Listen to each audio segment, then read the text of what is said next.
Very nice to meet you.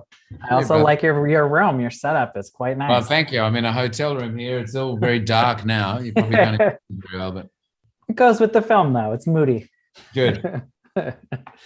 So yeah, I want to say I really enjoyed this movie. I love horror films myself, so Do you? Oh, good. this one was Uh, up my alley. Right. Was it nicely? It's funny because I watched a lot of horror films when I was a kid.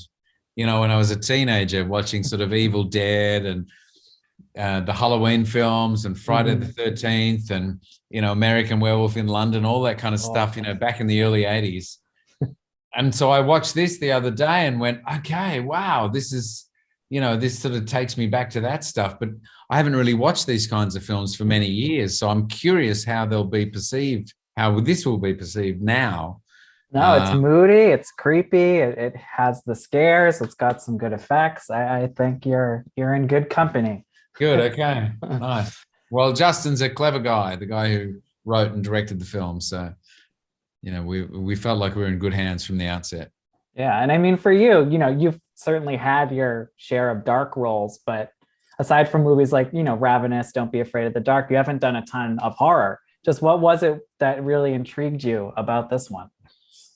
Well, I mean, it wasn't even so much that it felt like a horror film when I read it. It just felt Yeah. like really good drama and clearly the idea of sort of exorcisms.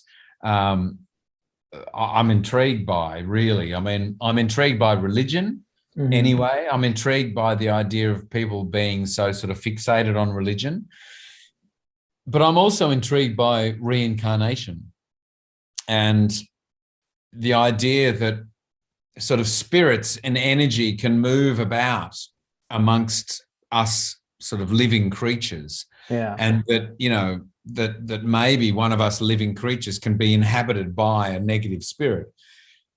So I found that sort of idea was what sort of drew me to it in the first place. And obviously talking to Justin about his style and how he wanted to make the film. And I said, look, I want to be able to play this character, but I want to be able to play it like just a real human being. And he said, of course, that's exactly what I want. Yeah. So it felt like it was sort of right up my alley as far as the psychology goes. And I didn't even really think about the horror kind of element. It wasn't until I watched the film and I went, right, okay, kind of a horror film. There are demons. Yeah, they really are. Literal ones.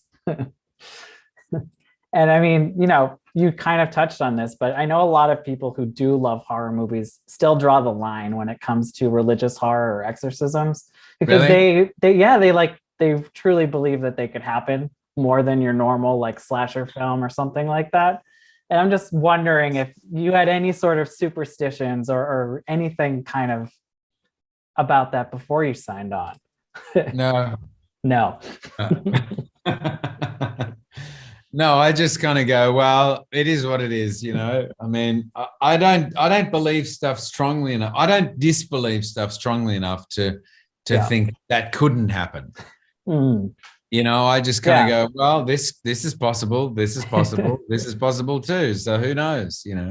And now, can you talk a little bit about the use of practical effects in this too? Just seeing, stuff happening on set as opposed to being added later. Well, I mean, the only thing that we really saw on set, I suppose, was blood.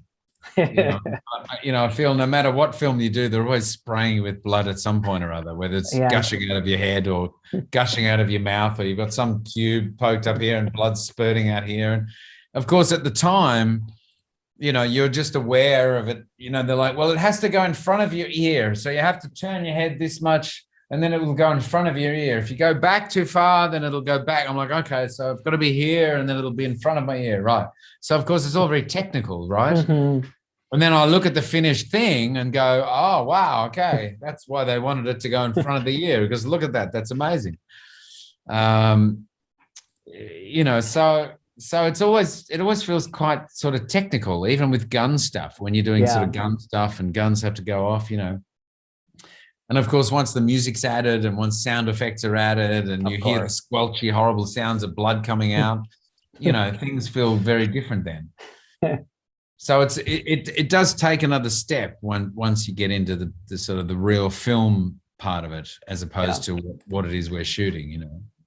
And your character in this, he's a mentor for Father Daniel. I'm just curious for you, earlier in your career, is there kind of someone who filled that role for you? Hopefully with a better end result than we Without see here. without But demonic kind of overtones. yeah. Well, I mean, look, there were actors and directors that I worked with, you know, Curtis Hanson, Russell Crowe, people like that you know, I looked up to and still do, you know, and got to work with and would learn a lot from. And you know, nobody that necessarily turned out to be evil, as you point out.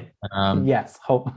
Yeah, but there were certainly people who I understand the idea that, you know, when you're less experienced, you look up to people who you're on set with or you're working with that have had far more experience than you, even if it's 2 or 3 years more experience. Yeah. You tend to sort of look at them and go, I think particularly in our industry, because we see, you know, we see people up on screen and there's something sort of mythical about that. Mm. You know, we tend to sort of idolize people who are up on screen in the same way that we idolize gods and demons and etc. So you've got to be sort of really careful, I think, with, you know, with other actors, that you don't sort of put them up on a pedestal, you know, when most likely they're just as troubled as you are, you know, in a way. So, yeah. I'm really happy to sort of see what the universe brings, to be honest. I know that's a boring answer. I'm so sorry. It's fine. We're interested to see what it brings you as well. So, all right. Well, thank you for your time today. Pleasure to meet you. And yeah, just stay safe out there. No worries. Well, thank you. Good to talk to you.